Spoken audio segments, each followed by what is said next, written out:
Olá, tudo bem? Na aula de hoje nós vamos aprender a como encontrar o AutoCAD na versão básica online, gratuitamente, sem precisar instalar. Peço para você se inscrever no canal e tem inúmeros conteúdos gratuitos todas as semanas. Esse link aqui eu vou deixar abaixo do vídeo, na descrição, para que você já possa acessar diretamente. Então, abriu essa página, você tem a possibilidade de abrir seu login, caso você já tenha, e se você não tiver, você pode criar uma conta grátis. Aqui, criar uma conta livre.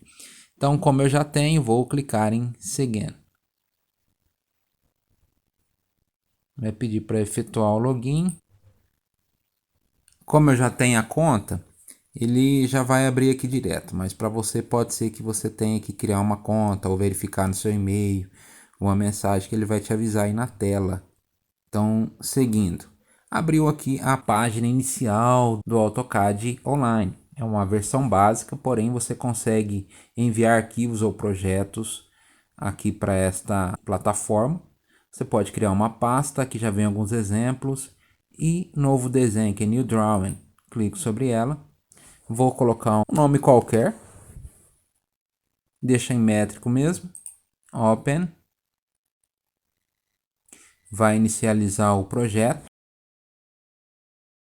E aqui eu tenho algumas possibilidades de colocar, por exemplo, o modelo, layout, né, igualzinho no AutoCAD convencional. Você tem a possibilidade de criar um desenho aqui em Draw mesmo, clica e arrasta, você já desenhou, enfim, colocar algumas anotações, cotas, modificar, fazer cópias, escalas, mirror, entre outras. Você tem propriedades, as camadas, você pode inserir blocos também, ou criar um bloco, entre outras possibilidades.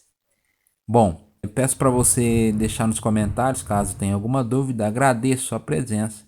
Não esqueça de clicar em curtir, se inscrever no canal.